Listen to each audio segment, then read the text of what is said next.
Finally lecture number 4 होने वाला है कोऑर्डिनेशन कंपाउंड का, और आज हम लोग करने वाले आइसोमेरिज। यहाँ से बहुत सारे क्वेश्चन भर के आते हैं और बच्चों का बड़ा कंफ्यूजिंग टॉपिक होता है, ठीक है। तो आज हम लोग करने वाले हैं आइसोमेरिज, ठीक है भाई। कई बार डिफिनेशन हम लोग पढ़ चुके हैं ना। डिफिनेशन क्या पढ़े हैं? सेम मॉलिक्यूलर फॉर्मूला ना भाई। क्या पढ़ा है हम लोगों ने? Same molecular formula but different type structure is called क्या? आइसोमेरिज। सेम, हाँ ठीक दिख रहा है, मॉलिक्यूलर फॉर्मूला, ठीक है, but differ in structure is called क्या? आइसोमेरिज्म।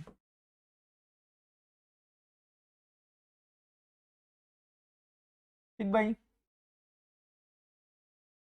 क्लास 10th से पढ़ते आते हैं कि एक मॉलिक्यूलर फार्मूला होगा और उसके डिफरेंट स्ट्रक्चर अगर फॉर्म हो रहे हैं तो इसे कॉल्ड क्या? आइसोमेरिज। और क्लास 10th लेवल पे हम लोगों ने बहुत सारे भर भर के इसके क्वेश्चन लगा के आए हैं, ठीक है। तो भाई देखो, अब एग्जाम्पल लेते हैं। आपने देखा होगा, क्लास 10th को पहले रिवाइज कर लेते हैं। जैसे ब्यूटेन होता था, याद करो, ब्यूटेन होता था तो वहां पे जो फॉर्मूला बनता था C4H10 बनता था ना भाई। क्या बनता था? C4H10। अब इसका जो स्ट्रक्चर बनता था, क्लियर है, वो स्ट्रक्चर बनता था इस टाइप का। ठीक भाई,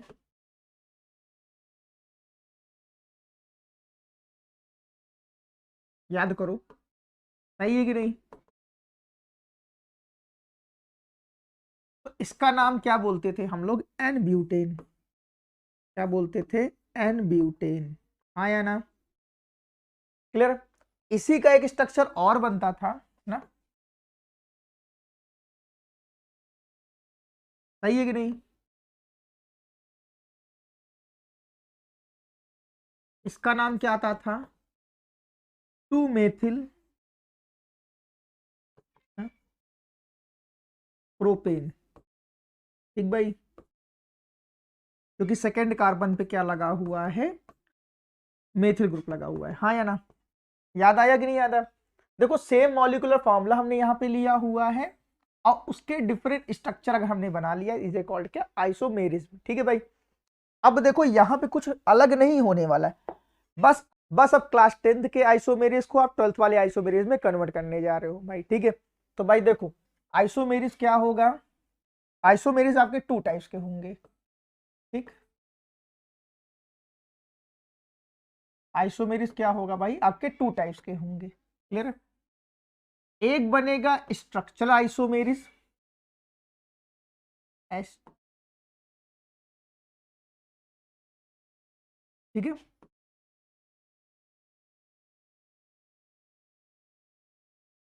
और एक बनेगा आपका क्या? Stereo isomerism.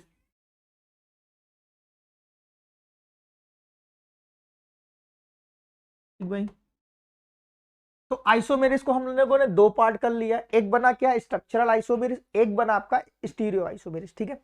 अब देखो, स्ट्रक्चरल आइसोमेरिज को हम लोग क्या करने जा रहे हैं? कई पार्ट में डिवाइड करने जा रहे हैं। तो इसका फर्स्ट पार्ट बनेगा, वो क्या बनेगा? Coordination isomerism. क्या बनेगा? कोऑर्डिनेशन आइसोमेरिज, ठीक है। ठीक भाई, सेकेंड वाला इसका बनेगा क्या? Linkage isomerism.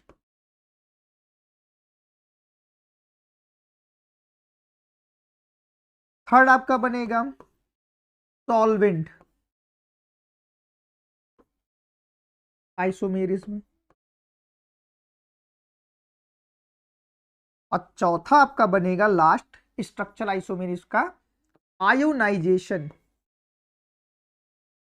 Ionisation isomerism. ठीक भाई, क्लियर है। तो जो स्ट्रक्चरल आइसोमेरिज्म होता है उसके कितने पार्ट बनते हैं? इसके 4 पार्ट बनते हैं, क्लियर है।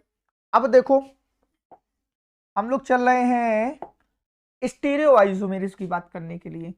तो ये आपका 2 टाइप्स का होता है, ठीक है। दिख रहा है भाई? हाँ दिख रहा है। ये बनता है आपका एक बनता है तुम्हारा ज्योमेट्रिकल आइसोमेरिज,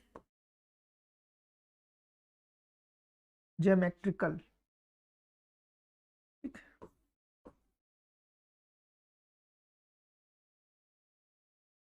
आइसोमेरिज्म, और एक बनता है आपका ऑप्टिकल आइसोमेरिज्म। ठीक भाई, क्लियर है? ठीक है भाई, तो देखो आइसोमेरिज के हमने दो पार्ट करे, एक तुम्हारा क्या बना स्ट्रक्चरल आइसोमेरिज्म, ठीक, और एक तुम्हारा क्या बना स्टीरियो आइसोमेरिज। क्लियर है? ठीक, अब उसके क्या हुआ स्ट्रक्चर आइसोमेरिज के 4 पार्ट बनते हैं, वो तुम्हारे कौन कौन से होते हैं? एक कोऑर्डिनेशन आइसोमेरिज्म होता है, सेकंड वाला क्या होता है लिंकेज आइसोमेरिज्म होता है, थर्ड वाला क्या होता है सॉल्वेंट आइसोमेरिज्म होता है, और फोर्थ क्या है आयोनाइजेशन आइसोमेरिज्म होता है। ठीक है, अब देखो वन बाय वन हम लोग समझने चल रहे हैं, बिल्कुल परेशान होने की जरूरत नहीं है, और इस टॉपिक को बहुत अच्छे से करने वाले हैं। ठीक है भाई, तो बिल्कुल मत परेशान हो। फिर देखो क्या होता है स्टीरियो आइसोमेरिज को हम लोग क्या करते हैं कहते हैं ज्योमेट्रिकल आइसोमेरिज, और एक तुम्हारा क्या होता है ऑप्टिकल आइसोमेरिज। ठीक है भाई, चलो अब वन बाय वन आइसोमेरिज को हम लोग क्या करते हैं सॉल्व करते हैं। चलो तो चलिए समझते हैं स्ट्रक्चरल आइसोमेरिज। ठीक है, स्ट्रक्चर आइसोमेरिज में जो सबसे पहला आइसोमेरिज होने वाला है वो तुम्हारा क्या होने वाला आयोनाइजेशन। ठीक है, आयोनाइजेशन आइसोमेरिज। ठीक है, क्लियर है भाई? अब देखो यहां पर क्या है एक एग्जाम्पल लिखा हुआ है, पहले एग्जाम्पल से समझते हैं। ठीक है, देखो आयोनाइजेशन का मतलब ही यहां समझ में आ रहा है, ये अपने आयंस में क्या हो जाएगा यहां पर इंटरचेंज होगा। क्लियर है भाई? देखो ये तुम्हारा क्या है सेंट्रल मेटल एटम है, क्लियर है, और ये तुम्हारे क्या है ये दोनों ही तुम्हारे क्या है एनायनिक लिगेंड है। क्लियर है? ये कंपाउंड आधा लिखा हुआ है, एक मिनट थोड़ा, ये Cl। ठीक है, यहां से लेके यहां तक ये कंपाउंड है। क्लियर?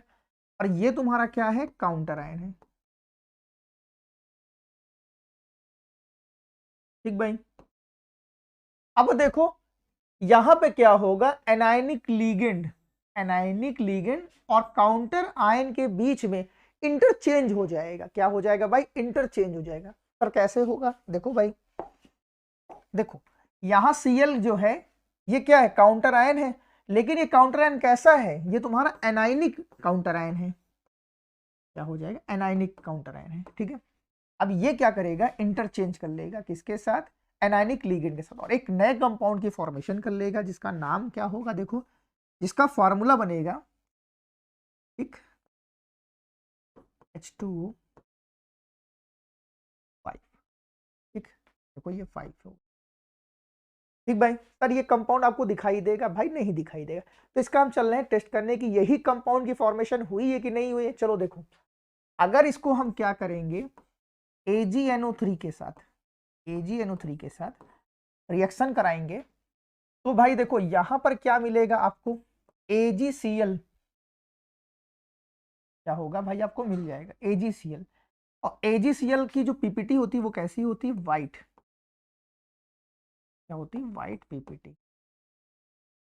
सर AgCl ही क्यों बना? भाई देखो ये तुम्हारी क्या होती है ये तुम्हारी प्राइमरी वैलेंसी होती है। अब प्राइमरी वैलेंसी आपको पता है कि क्या होती है वीक होती है। ठीक है, किसके साथ सेंट्रल मेटल एटम से, तो प्राइमरी वैलेंसी तो क्या होती है आयोनाइज होती है, सेकेंडरी वैलेंसी तो होती नहीं। तो प्राइमरी वैलेंसी क्या करेगी भाई Cl के साथ क्या करेगी Ag कंबाइंड हो जाएगा और AgCl की फॉर्मेशन करेगा, जिसका जो कलर होगा वो व्हाइट पीपीटी हो, और ये व्हाइट पीपीटी आपको दिखाई देगी। ठीक है, अब देखो अब इस वाले सॉल्यूशन को क्या करोगे आप AgNO3 के साथ फिर रिएक्शन करा दिया, आया ना।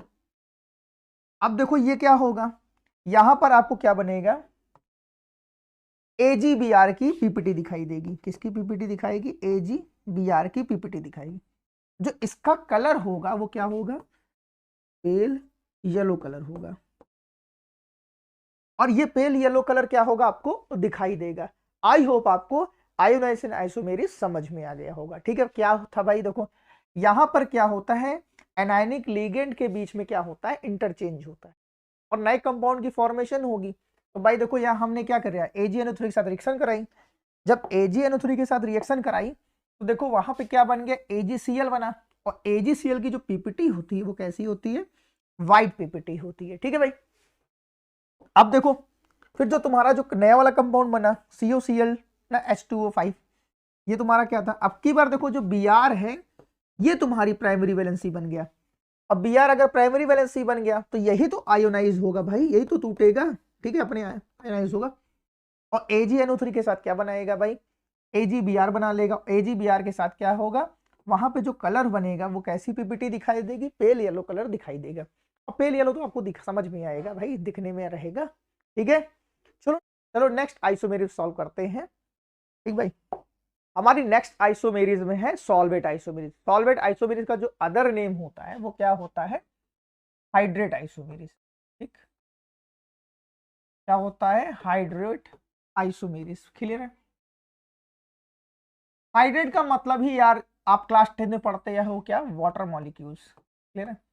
तो यहां पर जो खेल होने वाला है वो पूरा का पूरा वाटर पे डिपेंड करने वाला है। ठीक है, अब देखो यहां पर जो वाटर होगा एज अ लीगेंड भी वर्क कर सकता है और एज ए काउंटर आयन भी वर्क कर सकता है। सर इसको समझा दीजिए, थोड़ा सा समझ नहीं है। देखो भाई आराम से समझते हैं।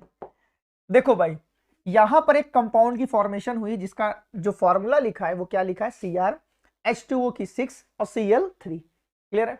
इसका जो कलर होता है वो क्या होता है, वायलेट।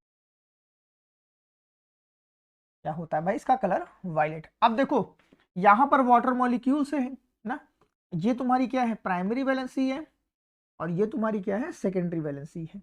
अब देखो इन्हीं दोनों के बीच में खेल होने वाला है। क्लियर है। यहां पर क्या होगा, वाटर मॉलिक्यूल्स बाहर की तरफ जाएगा। क्लियर है। और जितने वाटर मॉलिक्यूल्स बाहर की तरफ जाएगा उतने ही ये Cl अंदर की तरफ शिफ्ट कर जाएगा। क्लियर, सर करके दिखा दीजिए भाई। देखो Cr, क्लियर, एक H2O हम बाहर ले गए। जब एक H2O हम बाहर ले जाएंगे तो यहां पे जो नंबर 6 था वो क्या हो गया, 5। और देखो भाई ये Cl क्या होगा, अंदर की तरफ एक मूव कर जाएगा और बाहर की तरफ क्या होगा, Cl2 डॉट H2O। हाँ या ना। अब जो इसका कलर बनेगा वो क्या बनेगा, पेल ग्रीन कलर। हाँ या ना। भाई क्या किया हम लोगों ने, कुछ नहीं किया, वाटर मॉलिक्यूल्स को बाहर की तरफ शिफ्ट कराया हम लोगों ने। और यहाँ जो एक Cl था ना प्राइमरी वैलेंसी में, उसको अंदर की तरफ शिफ्ट करा दिया। और जैसे ही हमने शिफ्ट कराया एक नए कंपाउंड की फॉर्मेशन हुई जिसका जो फॉर्मूला था वो क्या था, CrH2O5 Cl ब्रैकेट के बाहर Cl2 डॉट H2O। और जो इसका कलर आया वो क्या आया, पेल ग्रीन कलर आया। ठीक है भाई, आई होप आपको सॉल्वेंट आइसोमेरिज समझ में आ गया होगा। ठीक है, बस यहाँ पे जो खेल होने वाला है वो वाटर मॉलिक्यूल से रिलेटेड है और वहां पे इंटरचेंज हो जाएगा भाई प्राइमरी वैलेंसी और सेकेंडरी वैलेंसी के बीच में। ठीक है, ठीक, चलो चलो नेक्स्ट आइसोमेरिज देखने वाले हैं। ठीक है, लिंकेज आइसोमेरिज बहुत इंपॉर्टेंट होने वाला है। ठीक है, पहले ये समझते, देखो लिंकेड आइसोमेरिज होता है ना, उससे पहले हम लोग एक वर्ड यहां से यूज करते हैं, एम्बिडेंटेड।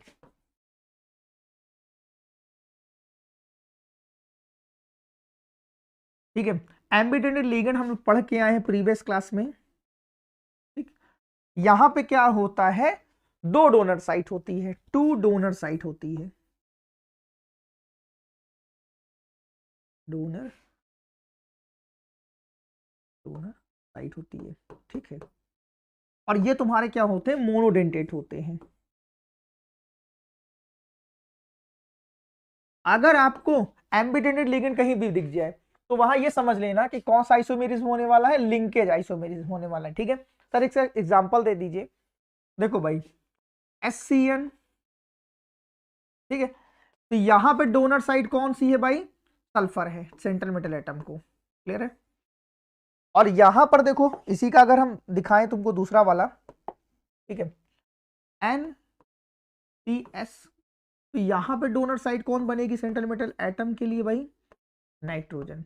तो यहां दो डोनर साइट हो गई कि नहीं हो गई। तो अगर तुमको एम्बिडेंटेड लिगेंड दिख जा रहा है भाई, तो भाई क्या करना, उसको ये एकदम क्लियर कर लेना कि वहां कोई और आइसोमेरिज्म नहीं होने वाला है, वहां केवल व केवल लिंकेज आइसोमेरिज्म होने वाला है। ठीक है भाई, चलो अब इसका एग्जांपल लेते हैं और बढ़िया से इसको करते हैं। ठीक भाई, देखो इसका हमने एग्जांपल लिया है।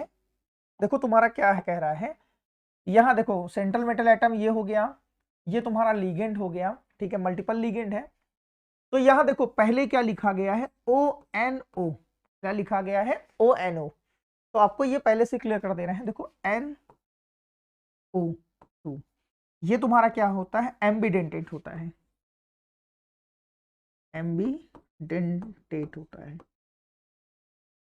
सर हम कैसे जाने कि एम्बीडेंटेट ही है, इसको प्रूफ करके दिखा सकते हैं? हाँ बेटा दिखा सकते हैं। देखो भाई अगर क्या कहा जाए नाइट्रोजन ना, तो नाइट्रोजन के पास देखो यहां पे ध्यान सुनना, नाइट्रोजन के पास क्या है, एक lone pair of electron present है। ये तुम्हारा क्या है, lone pair. Lone pair electron present होने की वजह से ही ये अपने सेंट्रल मेटल एटम को इलेक्ट्रॉन डोनेट कर लेता है। और वही सेम केस क्या है, ऑक्सीजन के पास भी प्रेजेंट है। तो यहां पर क्या है, ऑक्सीजन में क्या है, लोन पेयर प्रेजेंट है, और लोन पेयर प्रेजेंट होने की वजह से ही ये अपने क्या करता है, सेंट्रल मेटल एटम को इलेक्ट्रॉन डोनेट कर लेता है भाई, ठीक है।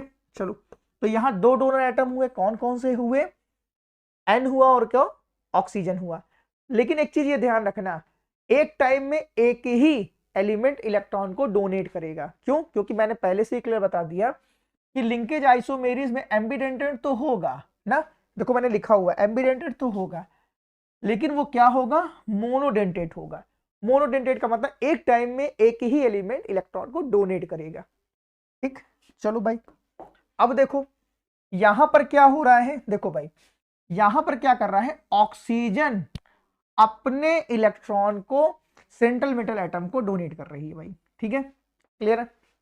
इसलिए लिख दिया गया है NO2 को क्या, ONO, मतलब जो फ्रंट में होगा वही इलेक्ट्रॉन क्या कर रहा है, ऑक्सीजन यहाँ पे सेंट्रल मेटल एटम को डोनेट कर रहा है इस वाले केस में, क्लियर है। बट अगर बात किया जाए तो एग्जांपल नंबर 2 में, तो भाई देखो सेंट्रल मेटल एटम को कौन इलेक्ट्रॉन डोनेट कर रहा है, तो यहां पर नाइट्रोजन डोनेट कर रहा है, ठीक है भाई, ठीक है। तो कहीं पर भी अगर आपको एम्बीडेंटेट लिगेंड देखने को मिल जाए तो भाई क्या करना, उसको ये क्लियर कर समझ लेना कि वहां जो आइसोमेरिज होने वाला है वो कैसा आइसोमेरिज होने वाला है, लिंकेज आइसोमेरिज होने वाला है, ठीक है भाई। चले आगे, चलो नेक्स्ट आइसोमेरिज देखते हैं यार, ठीक है। नेक्स्ट आइसोमेरिज होने वाला है हमारा कोऑर्डिनेशन आइसोमेरिज। देखो भाई जो पूरा खेल होने वाला है ना वो कोऑर्डिनेशन स्पेयर के अंदर होने वाला है। भाई कोऑर्डिनेशन स्पेयर जानते हो कि नहीं जानते हो भाई ना, जिसमें तुम्हारा सेंट्रल मेटल एटम ना और क्या रहता है, लिगेंड रहता है, सही है कि नहीं भाई ना। अब ध्यान से सुनना, जैसा कि नाम से ही क्लियर हो रहा है कोऑर्डिनेशन आइसोमेरिज, तो जो पूरा खेल होने वाला है, जो बात करने वाले हैं वो किसकी हम बात करने वाले हैं, कोऑर्डिनेशन स्पेयर की। तो भाई ये समझो जो कैटायनिक पार्ट होगा ना किसी भी कंपाउंड का, जो कैटायनिक पार्ट होगा और जो एनायनिक पार्ट होगा, एनायनिक पार्ट होगा, वो दोनों कहां रहेंगे, कोऑर्डिनेशन स्फीयर के अंदर रहेंगे। और अगर हम इनका इंटरचेंज करा दें तो वो तुम्हारा आइसोमेरिस कौन सा कहलाएगा, कोऑर्डिनेशन आइसोमेरिस कहलाएगा, ठीक है। इसकी डिफिनेशन देख लो भाई एक बार हल्का सा, this type of isomerism occur when the interchange of ligand, देखो वहां पे हम क्या करेंगे, लिगेंड का इंटरचेंज करेंगे भाई between the cation and anionic. देखो लिखा है ना, फिर बाद में मत कहना कि सर ये समझ में नहीं आया। देखो भाई इसका एग्जांपल ले लेते हैं, ठीक है भाई। देखो अब देखो इसका एग्जांपल लेने वाले हैं हम लोग बढ़िया से।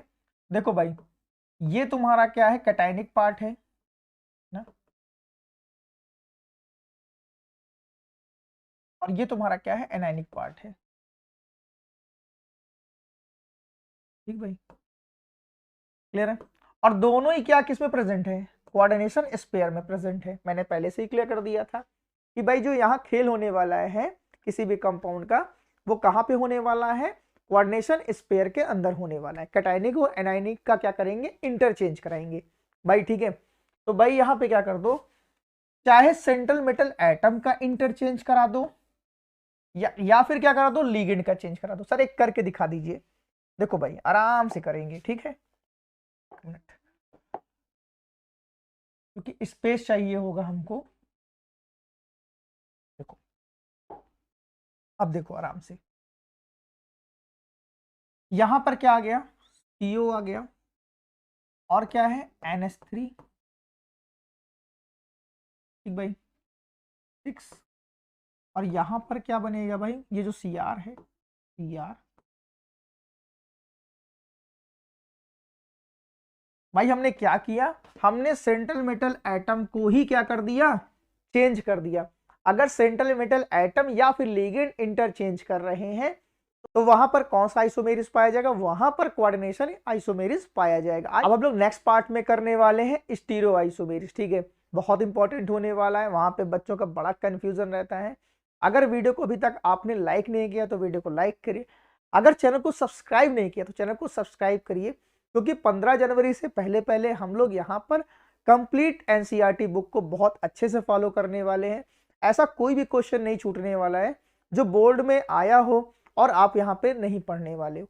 तो वीडियो को बहुत प्यार से देखिए, नोट्स बनाइए, ठीक है। आई होप आपको वीडियो अच्छा लगा तो वीडियो को लाइक करिए, चैनल को सब्सक्राइब करिए। Thank you.